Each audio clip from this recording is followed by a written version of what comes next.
Welcome, everybody. Thank you all so very much for being here. We're going to leave that on in case so we can see some chats and everything. So thank you, everybody here for being here. And thank you, everybody who is online. That is the life I come from, being in statewide. I spend most of my times in meetings online. So I am very, very accustomed to that. So we're not gonna do too much with the board or the stuff up there. I don't know. Can we mute the projector at least? Let's do that. That way you don't have this beacon, shining right off my head. Yeah, right? And then we don't have to worry about it. Okay. So I want to give you in the next at least 30 minutes, and then we'll open things up to questions and stuff. And you online folks, make sure you prepare your questions. I will take any and all those. You can ask them out loud, or you can type them in the chat box, and Ellen will ask those at any point in time. We are going to do a couple of different things in here to help you guys gain some experience on what you can do to have a whole lot more emotional resilience in your life, okay? But first of all, we're going to start from the very basics to kind of see where you guys are, and then I can kind of figure out where we're going to head, all right? What is emotional resilience? What is it to you? What have you heard of? What have you tried? What are some of the things that connect the dots for you as far as emotional resilience is concerned? And if I repeat your answer, don't take offense. I'm just doing that for the people online, okay? What is it? What do you think it is? I mean, when I hear those two words together, Uh-huh. I think being able to bounce back. Being able to bounce back. A situation that okay. you're able, that you're not stuck. Okay. In one specific feeling. So you're not stuck in one specific feeling, but you're able to go and express a whole bunch of different feelings, but express them maybe appropriately. That kind of, okay. Good. What else? What else? What do you think of? No matter. You need to be able to function no matter the emotion. Yes. Okay. So no matter what kind of a day I'm having, how am I going to function through this? All right. Because we're all there, right? And I'll give you some prime examples. Okay. I can tell you, and I can't do it on all my fingers, but I can tell you which friend of mine is dealing with cancer. Okay. Not only breast cancer that I just found out about a week ago, not just, what is it? There's breast cancer. There's brain cancer, there's prostate cancer, there's so many that I could count that I've just recently heard about as of the last few days ago, of all the different things that people are dealing with. And it's hard for me to be able to hear all those things that those folks are going through, and yet I still have to come to work, right?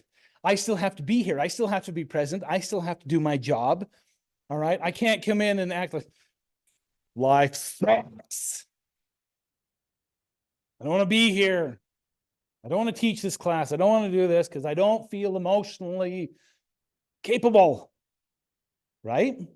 So we have to have some sense of being true, shall we say, to our feelings and still be true to ourselves. Right? There's that resilience. Good. What else?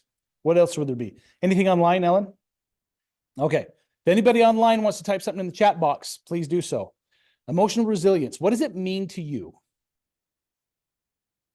You're like, I tools in my toolbox to be able to function daily without blowing up. Okay. Tools in the toolbox so I don't blow up. Thank you for saying don't blow up, because that's me. I'm like, yeah, I got to have those tools in the toolbox so I don't blow up. Okay. Yeah, or melt down. I don't want to be a puddle on the floor, right? I don't want to be sitting there not being able to function at all due to the sheer mass weight of the stuff that's going on and happening, okay? And I could go through, not only to mention all the people that have contracted some terminal diagnosis and illness that they're suffering through right now, but I could tell you about the recent things that are going on in my neck of the woods, okay? There's a gentleman in my neighborhood, just barely was arrested for sexually abusing a young man, a high schooler, underage, okay? I associated with this guy day in and day out, had absolutely no idea, okay? Absolutely no idea. My kids went over to their house, associated with them. Man, how am I supposed to live with that?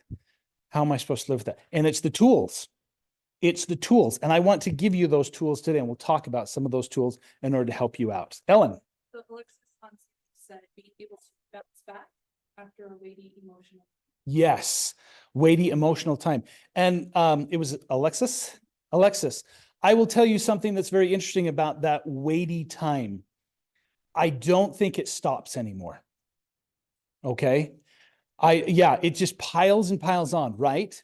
And that's why we're here. That's why road rage is here. That's why nobody has patience anymore, is because it's constantly bombarding us day in and day out. And why? Well, it's because we're more connected than we ever have been, right? Okay. Back in the day, you get 20, 30 years ago, before the advent of a lot of the technology that we have today, you had a small nucleus of friends, right? Okay. And what happened in that friendship was what impacted your world. Well, what happened? That changed exponentially. And now all these people that here, a neighbor that we lived next to 20 years ago, I'm still Facebook friends with, right? And because I'm still Facebook friends with them, and she happens to be going through a 3-year battle with prostate cancer. Her kids just came home off of missions because they told mom she was going to die. You know the news this week? She's cured and there's no more cancer. Okay, good. Yeah, right. I mean, what an emotional roller coaster, and then every week we're like, okay, holding our breath. What's going to happen? What's the next news? I've got another friend, went to high school with. She's going through her 3rd brain surgery today. Okay, we dated in high school. She was very cute. There's so many things that are compounding us on a regular basis. Our world is bigger. How do we conceptually work with all of that that's going on and happening? Okay. Not to mention all the different factors, the huge, big scaries in life. If you move, if you get a new job, public speaking, a personal loss, all those different things, right? Okay. So yeah, it's very easy for us to sit back and say, we have a whole lot going on. And so emotional resilience is huge. It is something that's needed. And that's one of the reasons why I thought it'd be perfect for what we're talking about today. Okay. Yes, go for it. Love it. Catherine. Isn't shoving your feelings aside, but recognizing them and giving them the space they need, but not letting them stay too long. Good. Yes. And that's so important. And I'll tell you what, the male population does not do this very well. Okay. I can speak, therefore I am.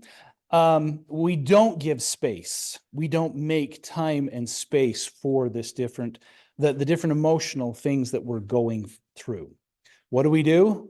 We stuff it right down far as we can. Okay. And we stuff and we stuff and we stuff and we stuff. Okay. To the point that we can't stuff any longer. Okay. And that's what a lot of people are doing. A lot of people are going out and they're stuffing and they're stuffing and they're stuffing all these emotions. And this is one of the phenomenons that I call, you're like a volcano. Okay.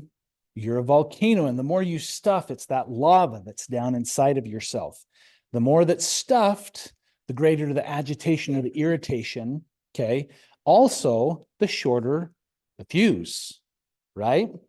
And then all of a sudden, when something happens, your teenager looks at you cross-eyed, first thing in the morning, right? All of a sudden, we have emotional vomit. And then it comes out everywhere, right? Okay. It's going to continue to flow and it just runs. It just flows and it gets all over everything and everyone. And it hurts and it's hard and it's really tragic because then those that you're closest to are the ones that pay the price because of all the stuffing that you did. And that's hard. That's really, really, really a hard position to be in when you love somebody and you want to give them the space that they need, right, to process their stuff. But sometimes when they're processing it, it can hurt you too. It hurts those that are closest to us. Okay.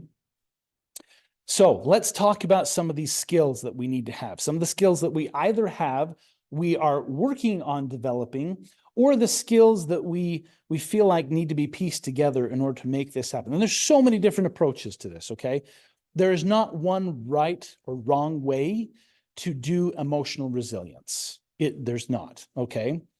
The point is that you go to enough of these and you gain enough of these skills that it is a tool in a toolbox. Use the ones that work for you. Get rid of the rest, okay? But don't be afraid to use, new tools. Find out new avenues, new ideas, okay? So the first concept or the first tool that I'm going to throw out to you is this, okay? Observation. And observation mixed with awareness, okay? There's two different things going on here. There's observation and awareness, which sometimes there can be an overlap there between the two. And if we drew two circles and there is an overlap between the two of them, that's the space where we ultimately want to get to, okay? And I'm not going to bore you with my artistic ability on the board, okay? But just picture that, one circle with observation, one circle with awareness, and if those two came together into one, there's an overlap. And we'll talk about what that overlap is, okay? First of all, observation. This is something that's hard for people who are narcissistic. You know who they are, right?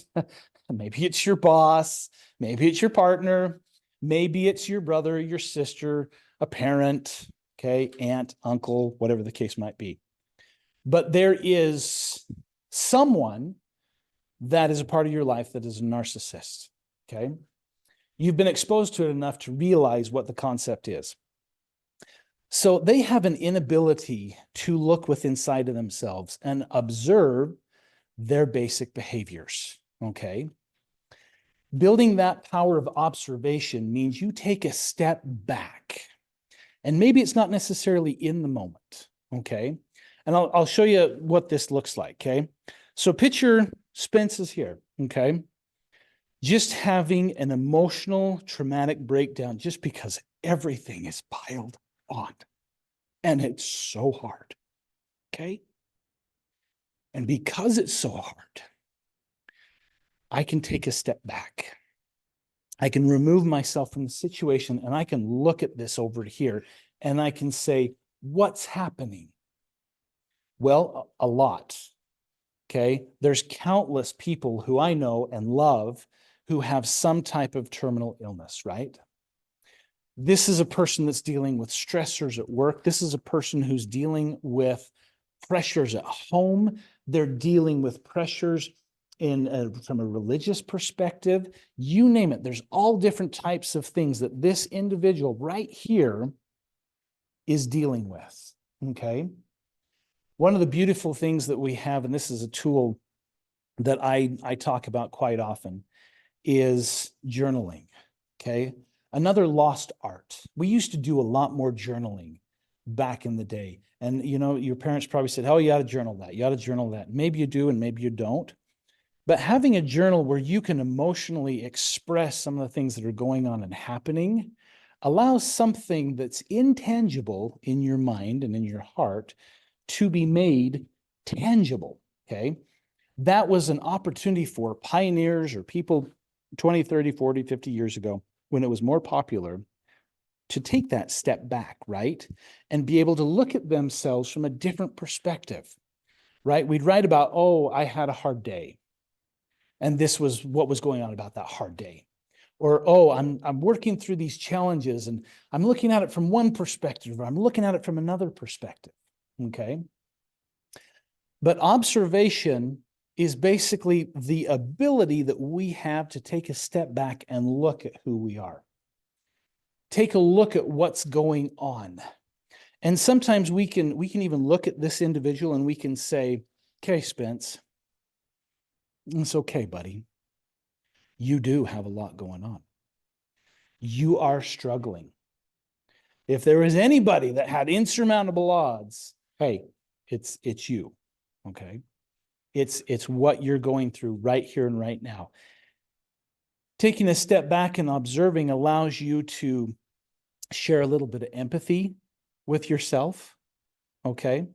Allows you to express some more positive thoughts, feelings, and emotions. And we'll talk a little bit more about that later. But that ability to take a step back and look inward is huge, okay? People with borderline personality disorder can't do that. Schizophrenics can't do that.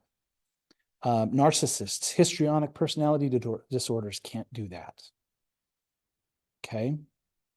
There are a lot of mental health conditions that cannot take a step back and cannot look at themselves in a new light, in a different perspective. Okay. Sometimes we can take this observation and we can move them, right? So we take this observation, we move it over here. What happens if we moved to a different place? What happens if we changed jobs, right? What would that do? Okay. What happens if you got involved in something different and we move that, boom, there? Taking a step back and using that power of observation allows us to change the scenario, okay?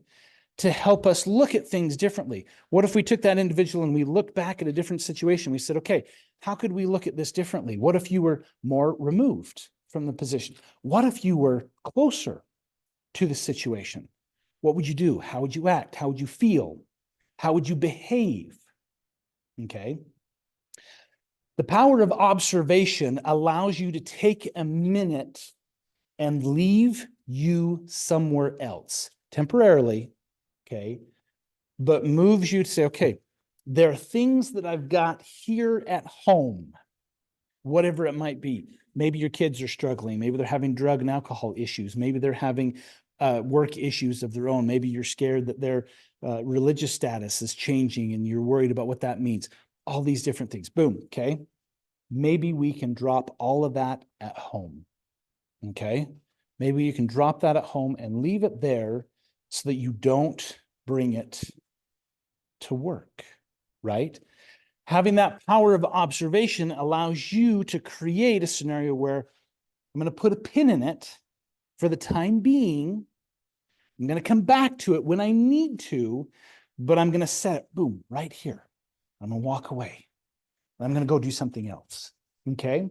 And that opportunity to walk away and do something else allows you to come back to the situation later with fresh eyes, a new perspective, and a new ability to look at things differently. Now, here's the hard part. That's observation. What's the difference between observation and awareness?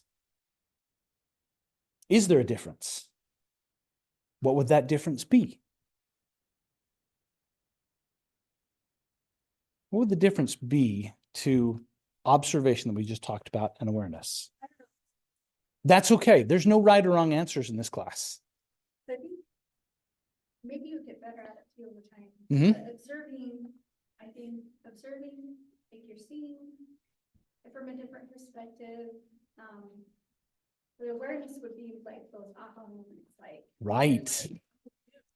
Like, I was really aware of now I see why. right? Like now I recognize that word, I don't know. Good. So it's that aha moment that you're sitting back and you're looking, and you're saying, hey, whoa, wait a minute here. For me, it's that putting my foot in my mouth and say, oh, that's why my wife says that all the time. Right? Oh, man, the 100th time, I finally got it. Honey, thank you for that, right? So yeah, it's that aha moment of building that awareness and saying, oh yeah, that makes sense. That conclusion that I draw allows me to be able to have a different perspective. So there again, observation and awareness helps us bring together a difference of perspective.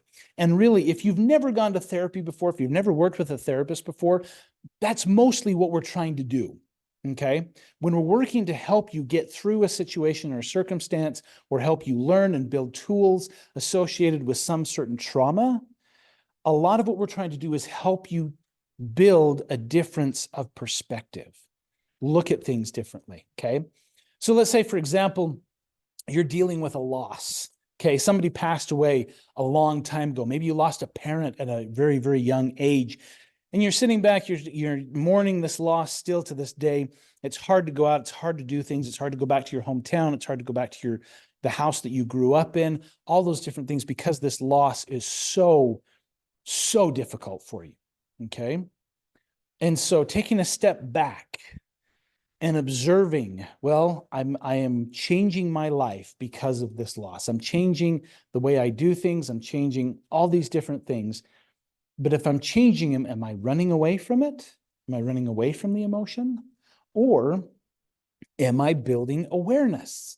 Am I building a new awareness and saying, yeah, these things are hard right now, but eventually I'm going to work towards being better. Okay. I'm going to work to be able to emotionally be able to go back to my childhood home. I'm going to be able to talk to my father or my mother or whoever was associated with, the loss or whatever the case might be. So we're talking about bringing these two together. Okay. And it becomes a little bit easier to say, what are they both like? Okay. Awareness. Okay. These two overlap in a very much an easy way. It's very much able to sit back and say, okay, I'm going to observe things from a distance, but I'm also going to build an awareness of what's going on. And sometimes taking a step back means that other people come into the picture. Okay. Other people are a part of the situation, right? Maybe it's your kids. Maybe it's a spouse. Maybe it's coworkers, colleagues, and different things. And you sit back and you say to yourself, okay, I did this. I emotionally vomited all over my family today. I hurt feelings. I'm going to take a step back. Okay. Who was affected? How were they affected? Why were they affected? And how deep does that go? Okay. So if I emotionally vomit all over my family, I can sit back and I can look and I can say, okay, first and foremost, who was affected the most? My youngest daughter cognitively doesn't understand a whole heck of a lot. So there's probably not a whole lot of damage there, but there could be. Do I still need to work to make that situation better? Yes. Okay. There again, that's my awareness. Taking that step back and observing myself, I build the connection that there is an awareness of this particular child and how they're dealing with this particular circumstance or situation. Okay. My second youngest, he's 15. He's cool. He's like, yeah, whatever, things just kind of roll off his back. He's like, yeah, Dad, I'll go on, I'll go out and play and, just whatever, you got a hard life. You got a lot of pressures, Dad. No worries, no problems. Okay. Kind of rolls off of his back, right? Do I still need to repair that relationship? Yes. Do I still need to work to change things? Yes. Maybe not so much. Okay. Then we get to my third daughter, my second daughter, my third child. Very much the emotional one, very much emotionally internalizes everything. She's the one I've got to work on, and she will be the hardest to work with. Because if Daddy comes in and says, sweetheart, I'm sorry, I blew up, things have been hard, blah, blah, yada, I can list all the things. She'd be like, don't talk to me. I'm not ready for that. Okay. Then what I got to do, I got to give her space, right? I've got to sit back and I've got to be aware. I've got to observe her and what she's going through and what she's thinking about in order to give her the space that she needs. Is she angry with me? Yes. Does it hurt? Yes. Oh, it hurts. But I have to move that hurt away for the time being. Okay. Because sometimes when we're hurt, what do we say? We're like, oh, I'm sorry. I've got a lot on my plate. Work is really stressful. My boss is horrible to me. And this is happening. This is going on. This. Does that matter? No, it really doesn't. It's not part of her world, except for the small part that I am of her world. She's a teenager, right? Parents are a small part. Okay. So it brings a difference of perspective. So I have to work harder, longer, differently in that type of situation. Okay. So the real tool that I want to focus on in the short time that we have remaining is a tool that I don't think we get to often enough. Okay. We can't utilize this tool if we don't first go through the steps of observation and awareness, which are huge and key, because then this won't even, this is not even something that you'll be able to even think of. Okay. But the next step is the stories that we tell ourselves. Okay. There are stories that we tell ourselves all the time, right? I'll give you an example. Father's Day of last year, my wife came to me beforehand and she said, "All right, honey, I know Father's Day is coming up." And I said, "Great, that's good. I'm looking forward to it." She says, "Okay, we can either eat something or you can cook and it'll be better." And I said, "Okay, I will cook. That's fine." I am the cook in the house. I cook most of the meals, and I cook better than my wife. And she will admit that. She really does. Okay. And so we arrived to that day, and I'm sitting here, and these thoughts are running through my head. And I'm in a situation where I'm going, poor me. Poor me. Half my kids forgot it was Father's Day. Okay. First of all, and here you got these teenagers that run to the room and try to color a picture for you. And you're like, thank you for the effort, but I really realize you totally forgot about any of this that was going on happening. And there were some problems, and the kids were yelling and screaming at each other and everything. So here I am trying to pull together this Sunday dinner, because Father's Day is on Sundays. And I'm trying to set the table while I'm barbecuing steaks outside. I'm trying to do all this stuff. My kids are on their electronic devices, sitting on the sofa, and I am about ready to emotionally vomit. Okay. And then all of a sudden, I start shooting on myself. You ever done that before? Oh, I should have done this, or I should have done this, or I should have said this, or I should have. Okay. There's the narrative. There's the story starting to come out. I am hurt, right? I'm hurt because my wife, she can cook, and she does cook well enough to provide a meal. That's very true. But I chose that situation, right? Because I offered to cook the meal.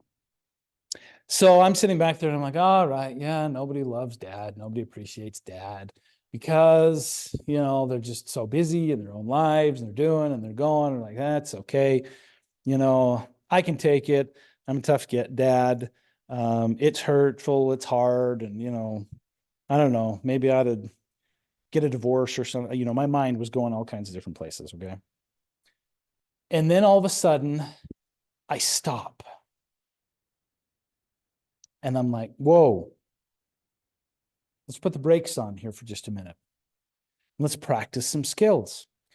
Took a step back and I observed, and I said, okay, Spence, what are you doing? I said, well, I'm shitting on myself because I'm hurt. I said, okay, why are you hurt?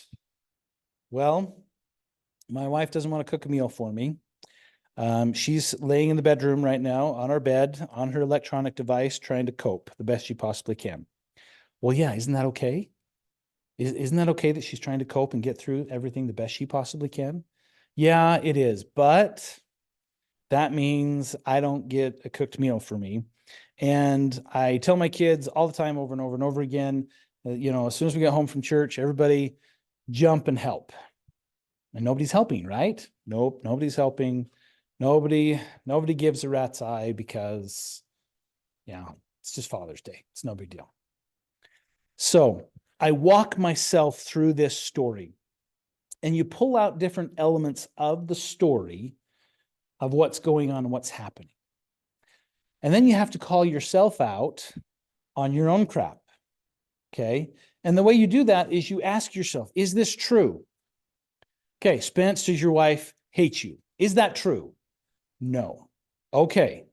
What can you do to think of this situation differently? Well, I can give her space for what she needs, right? I can give her room and build awareness around the fact that she is struggling through her own problems and difficulties. And I can't remember what she was struggling with at the time, but she was struggling with some big stuff. Okay. Was her struggling with that big stuff hurting me? Yes. Is it okay? Yes. Because I understood what was going on happening, and I could remove myself from that situation, and I could take care of that hurt and say, you know what? It doesn't need to hurt me anymore. I don't need to be hurt by this situation. What I need to do is give her her space to deal with what she needs. Okay. So then I look at my kids and I'm like, all right, it's not like I haven't laid down the law before. It's not like we haven't talked about this. Why do I have to ask over and over and over and over and over again to just simply set the table? Okay, is it that hard? And I sat back and I took a step back and I said, no, it's not that hard. But do they need to be reminded? Yes. And then I asked myself questions like, okay, look at the teenagers in this world. Are they dealing with more than they have ever had to deal with before in their lives? Yes, I believe that to be a truth. I believe that this generation deals with so much more emotional anxiety, depression, tension, you name it, than any other previous generation. And that's including all the war generations. Okay. The war on terror is the longest running war we have ever had on record. Okay. Not to mention the war with social media. So that being said, can I get off my little pity party and say, hey kids, hey, would you, table, let's go. Yes. Is that going to break your pride? No, I guess not. I guess I can tell them one more time, even though it's Father's Day, right? So here's what you get to do, and here is your challenge. You are faced with stories, okay? You are faced with stories all the time that you tell yourself. Now, with the most connected generation we've ever had, we also have the most feelings of seclusion and being alone that we've ever been faced with. It's a very, very interesting transition.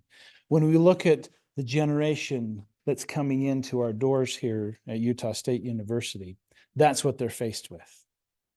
This connection versus disconnect. Okay. And one of the problems that we have with this scenario is that they can be so socially connected in all these different ways, but it can be all up here, right? It can all be superficial in so many different ways. So that being said, how do we develop true connections for these individuals? How do we develop that whole connection process? Okay. So a lot of it comes down to the story that we tell ourselves. Okay. How many of you have ever been faced with a social obligation, whether maybe it's a dinner party, maybe it's friends getting together, maybe it's some weekend activity, you're going off to Lagoon or having some social gathering. Okay. When you're faced with that, stop and think. What are the 500 things that go through your mind?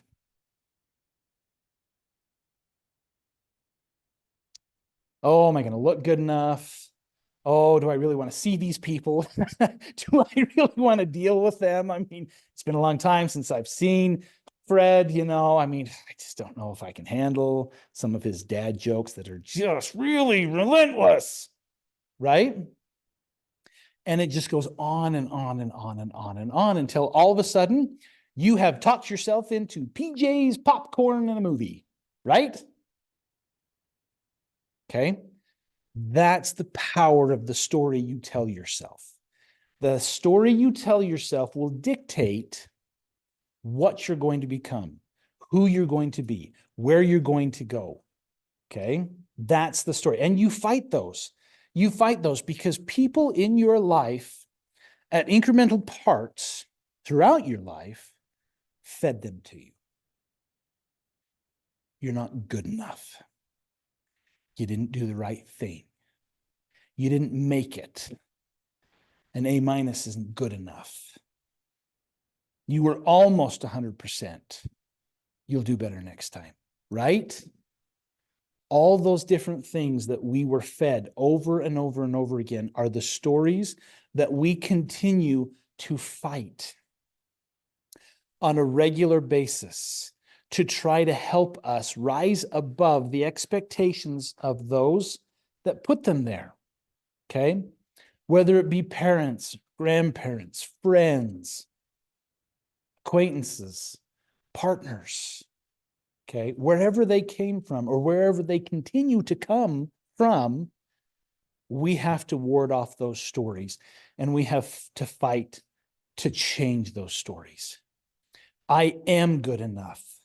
I can be what I want to be. I can change my mindset. I don't have to be where I am right now. I can change that. Maybe it's I'm okay where I am for now, but I want to be to the next step or the next level or the next achievement by this time. Okay? So as you're out there fighting this daily battle and you're pulling yourself aside, and here's the other thing that's really hard about this, okay? What happens to us, and I put my phone down, so I got to pick it up now. So what happens to us when we've had a blow up, maybe it's a big argument or something like that. Somebody comes along and ticks you off, or your boss says something to you, and I tell you what, I could tell you a lot of those stories. Anyway, and all of a sudden you're faced with huge emotional stress, trauma, all that kind of stuff that you're working. All of a sudden your mind, the story is going downhill and it's negative, negative, negative, negative. Oh, we're bottoming out. Okay. But you have the wherewithal to say, whoa, wait a minute. We got to observe. Okay. Got to step back. Got to observe the situation. Oh, got a phone call. Ooh, text message. Oh, LinkedIn, Instagram, X. Oh, wait. I was observing over here. Right? We have a lot of distractions. We have a lot of things that take us away. Okay. The other thing, how many of you feel like at work, you always have to be doing something, right? You can't stop, right? You can't take a break. You can't take that moment that you need to take a step back, because pretty soon, oh, there's an email. I got to answer this person. Got to get to it immediately, right? Since when did emails ever get to be something that needed to be answered within 5 seconds or less? Right? How many of us sit there at our desks and we just put out fire after fire after fire after fire? It's like the fires keep coming today. Right, Ellen? There's some fires. Always fires. And so we are constantly being pulled out of an opportunity to pull ourselves out, to be able to make those observations, to be able to build that track of awareness. And my friends, this has to be practiced weekly, daily, regularly, because it's foreign sometimes to us, okay? I will tell you how I survived high school. You want to hear? So we lived up in Midway, beautiful place, Vicky. And there was nobody else around, a 60-acre farm, pretty much.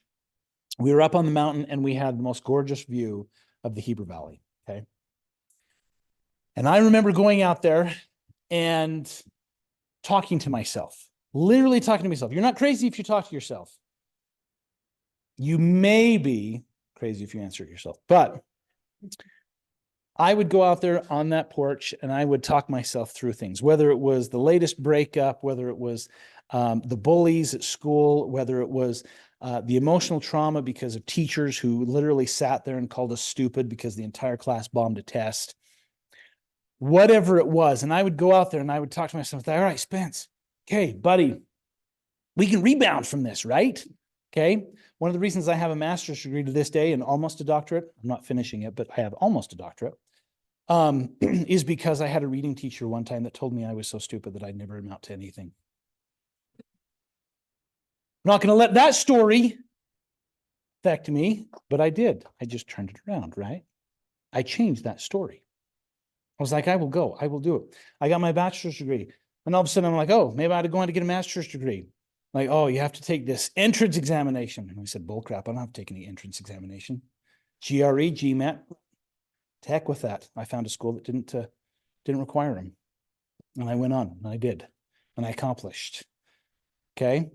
Those are some of the things. Those are the stories that you have to tell yourself. So I'm sitting there on the balcony, pacing back and forth and talking to myself and telling myself, you know, I can do this. I can make good choices. I can do good things. I can accomplish the things that I want to accomplish because I'm me and I can do those things. If I want to, if I choose to, if I'm really putting myself forth, I'm going to be able to do it. Okay. The trick for all of you and the whole synopsis of what we're doing is this. You have to be able to make observations of yourself. You have to build connections of awareness to those observations so that you can make those changes. And how we make those changes is changing the story you tell yourself, the story that you believe yourself. Okay? All of you are fabulous people. All of you are hard workers, beautiful, kind, loving, charitable, you name it. I don't have to know you personally or one-on-one to know that. But you know what's interesting? I know that, and yet it's hard for you to know that. It's hard for you sometimes to accept that inside of yourself. Don't let that be you. You are good. You are kind. You can do amazing things if you want to. So hang on to it. Make sure you have the observations, build the awareness, and then change your story. Thanks, you guys, for being here. Sure appreciate it.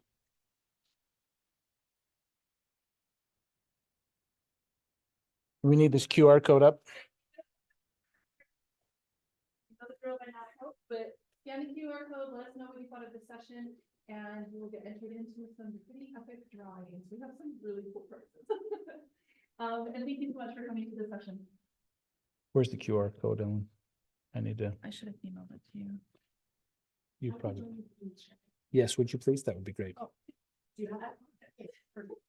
Sorry. I was like, my mind is on psychology. It's not on other stuff. Thank you and good job. Awesome. And if you guys have any questions you want to ask or anything like that while you're filling out the survey, I'm happy to answer any questions that you might have about anything. Yes. Any like good articles that you would recommend or that we could, I work with students a lot. So, you know, just little things to pass on that on this. On this specific topic. You know, I don't have any offhand or in my toolbox that I could throw out to you. They come out sporadically, just depending upon where, you know, where I happen to be or where I am, or conferences like this are great ways to get a hold of them. That is a really good question that I don't have a really good answer to. You can Sorry. go for it. Go ahead. No, you're good. Go for it. Because as you said, the students are so young, Uh-huh. they are so vulnerable. Yep. And they hardly know what the world's about, let alone who they are and what they're about. And I'm not even sure they would understand what you're talking about. Right. I'm pretty old and I kind of get what you're talking about, but I'm not even sure they could Conceptualize it. Yes. Yeah. And so I'm just wondering. Yep. Is there something that in little things that in certain situations I could pass on? Haley, what have you got? I love Renee Brown, and she has a book, podcasts, and you can find little clips, and she talks about the Yes. story I tell myself. Really good. So Yep. you just Google that. I just did it. There's anywhere from 2 to 6 minutes Yep. Or you can have people, okay. Cool. Renee Brown, she's really good. Yeah. Yep. There's also the self-guide through acceptance and commitment therapy. Yep. Mm-hmm. Yep. ACT is what it's called. Mm-hmm. Yes, CAPS would be a good one. All of our CAPS folks would be able to help you find some of those. ACT is really good. If you want to YouTube ACT, acceptance and commitment, that would be probably, you'll find a lot of good content there, a lot of good YouTube videos. And a lot of these kids are audio visual anyway, so they may look at those more than they would read an article. But that's really huge. So you called it ACT, a self-guide to acceptance and commitment? It's ACT, so it's ACT, ACT, and it's acceptance and commitment therapy is what it is. Yep. Okay. Yep. It's an actual therapy. So these are parts of the therapy that we worked on today. So, yeah. Different terminologies and different people have different ways of terming some of the things that I talked about, but the concepts are still the same. Yeah. Would you say there, because I was really interested when you say, like, how do we help them establish like a true connection? Mm-hmm. That can be in that same area. I will tell you yes. And on top of that, it will become natural once they do it. Once they have an opportunity to build space for somebody else or themselves, that's what a natural lead off is, that they have more capacity. And that's the problem right there, is because we don't have all these. So you guys are more than welcome to go. You don't have to stay, go for it. Thank you all for being here. Appreciate it. So obviously, if we have a more emotional capacity inside of ourselves, we make more room for people. And so that's what this generation is really struggling with right now. And that's why since 2022, we are seeing this natural decline of students wanting to go to college, because the levels of anxiety and depression are just so great. And that's, yes, extremely. So it's a natural consequence. Welcome, you guys. Thanks, you guys, for coming.